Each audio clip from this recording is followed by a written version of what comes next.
Hi guys, this is Maximum X Gamer. Excited to bring you another video. This is the 1/6 scale Batpod from the recent film The Dark Knight Rises. These were on pre-order since last year, and we're starting to get them through now. This is my second hot toy video in recent days, and I hope you've had the chance to check out the 1/6 scale Batman DX12 review that I've done recently. This thing is a beast, and in relation to the actual figure, it's massive. It's a 1/6 scale family, so the size is roughly about 23 inches in length, 6 inches off the ground. Yeah, so I'm excited, and let's just have a quick look around the box. It had a handle on the top because of the sheer size of it. It's not very heavy, but it did come in 3 boxes. So the first one, I wasn't going to bore you, and I've taken it off. This is the second one, which is the production box. It has the logo DC Comics, as well as Movie Masterpiece, and of course Hot Toys, which, you know, a brilliant company. You know, you do have to pay a premium for these figures, so it is a very expensive hobby. However, it's definitely worth it. Once you take out the outer box, have a quick look at the art on the display box. And as I've said in my recent videos as well, I think that hot toy, because it's really increased in demand, in popularity, a lot more people are collecting. They've put a lot more effort in the actual outer boxes, and the box, in my opinion, are also part of the collection. It's part and parcel of the whole thing. And as you can see here, the display art is fantastic. As you saw also, on the back you have the cast and the people, the crew that were involved in creating this masterpiece, and just the usual warning signs. Just as you open the box, you see the cape underlay, which is compatible with the 1/6 scale Batman DX12. So when you place the Batman on the actual Batpod, you can use it to position the cape, to show it as if it's in movement or in transit. So the whole box is very light, but when you open it, look at that, fantastic. I mean, it's just breathtaking. The scale, as I said, it is a 1/6 scale. So what does that actually mean? It's about 23 inches in length, and it's massive. The first impressions is it's breathtaking. Very much worth the purchase price, and depending on where you get it from, it can range anything from $250 onwards. So it goes without saying, you've got to be really careful, because the way it was packaged, the handlebars are not actually attached, so you have to attach them. So once I had taken it out of the box, I unwrapped the whole thing, and the detail you can see here, things like the brake discs and the pistons, I've seen the real Batpod version, and it's a fully working motorbike, and with this design, and they've got this really close to that version from the movie. So this is a fully working motorbike, and so this 1/6 scale model is based on that fully working motorbike, and so it's very realistic in the parts that it has for it to work. This compartment in the middle is where the batteries go for the lights, the LED lights at the front. It is slightly flimsy, and it doesn't stay on there completely, but that's a small complaint. The back wheel and the front wheel, they're monsters. They're proper rubber tires, and they even have the tread inside. So each individual bike tread, and they're very heavy. In fact, they form the base of most of the weight on the actual bike.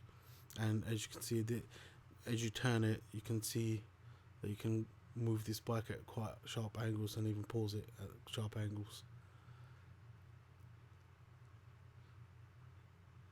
On the other side, you can see all the wiring that's all part and parcel of this bike.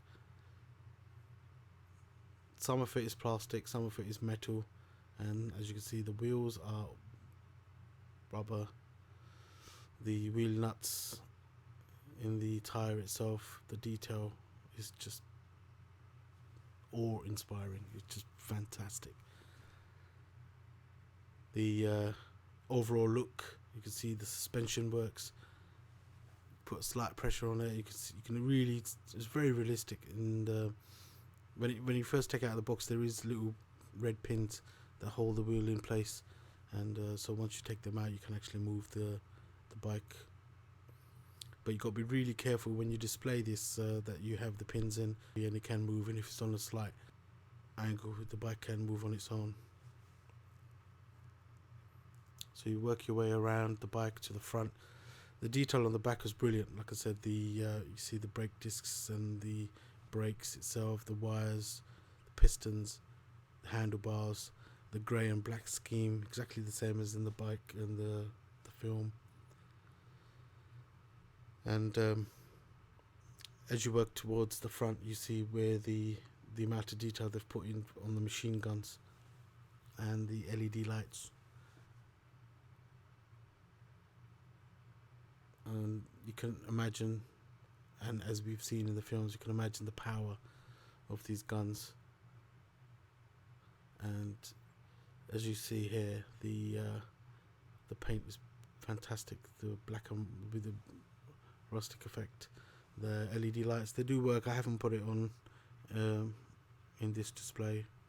The machine guns at the top, I mean, originally this Batpod was part of the actual Batmobile, and but I'm not sure if this version itself was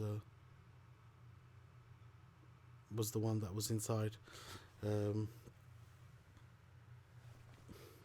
it was mostly used by Catwoman in the third part. And yeah, she is on pre-order, so hopefully once I have the 1/6 scale of Catwoman, I will show you guys how that looks. But for now, Mr. Batman himself, he takes a pride placement on the bike. Now, for you guys, it was very awkward to put the Batman on the actual the Batpod. The Batman figure is flexible, and I suppose if I had a little bit more time, I would have got his knees down in the right position. But this took me quite a while just to get it in the right place here. And yes, it does look awkward. But like I said, if I had more time, I would have put him in the right place. And the other thing that was really annoying when I was trying to put it in was the cape. It kept getting in the way. So for the purposes of this video, I've just moved the cape out of the way. And I think it gives a better idea as well on how it looks on the bike. And you also have something in your mind, because these are not toys, so they're not very durable, and they're not very that flexible, and so they can easily break. And the handlebars, they don't come fixed, so you've got to fix them onto the handlebars, and they kept coming off. So there is a clip for it. However, it is my only complaint is that it's not as sturdy as I would like it to be, and considering the amount of money you spend, you've got to be careful. But yeah, it's still a badass machine, definitely worth owning, definitely worth having. Just since I've had it, I've had it on display in my room, and it's just breathtaking. Even now, it's a constant delight to look at.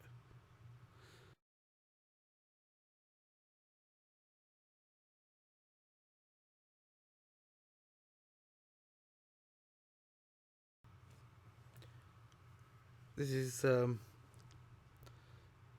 recommended to anyone who's a Batman fan, but in particular who's a collector of 1/6 scale models.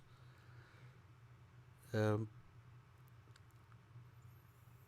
think it definitely complements the Batman release toys, the collectibles from the Batman film.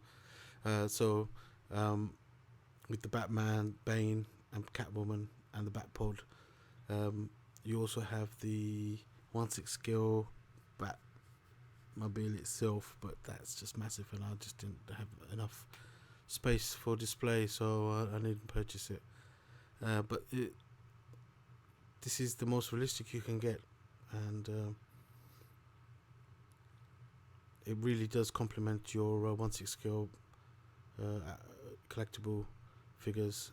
And as I said, it all depends on who you end up using to display your Batpod, and part 3 was primarily Catwoman, but obviously this is the original Batpod for Batman, and no doubt Mr. Bane will get involved as well, but that's for later videos. Yeah, so my impression of this Batpod is just breathtaking, 10 out of 10. Everything about it is fantastic. It's almost too realistic for a model. There is LED lights. Unfortunately, I didn't get to show you guys. Hopefully in the future I'll make another video. Yeah, so you can pause the pod in different angles, and just another look at the whole length without the figure on top. It's just a stunning piece of art, and it's worth owning. I hope you guys liked this unboxing and review, and if you did, please subscribe. If you haven't already, give us a thumbs up, and as always, positive comments are welcome. This is Maximum X Gamer signing out.